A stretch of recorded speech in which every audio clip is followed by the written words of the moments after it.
Attention na. Sira. Apa ba? Isa.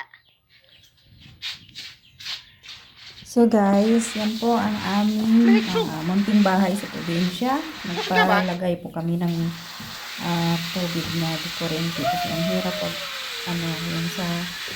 yung tawag doon yung parang puso, yung manual na pagkuha ng tubig galing sa deep well. So nag-decide ako na magpalagay ng yung may kuryente, yung motor.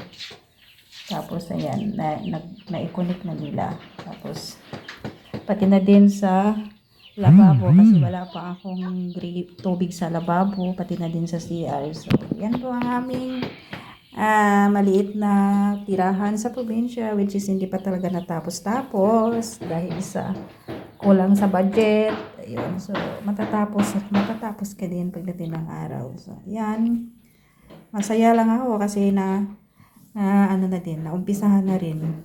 Pero walang nakatira dyan eh. So kumbaga yung kapatid ko lang, tinitingnan lang niya paminsan-minsan. Nagtutulog sila paminsan-minsan. So, hindi lang maligo, hindi na magtigib. So thank you sa aking kapatid na nag-asikaso. Salamat. Yan ang gulo ng bahay. Walang naglilinis dahil walang tao. Pero ayun, okay naman.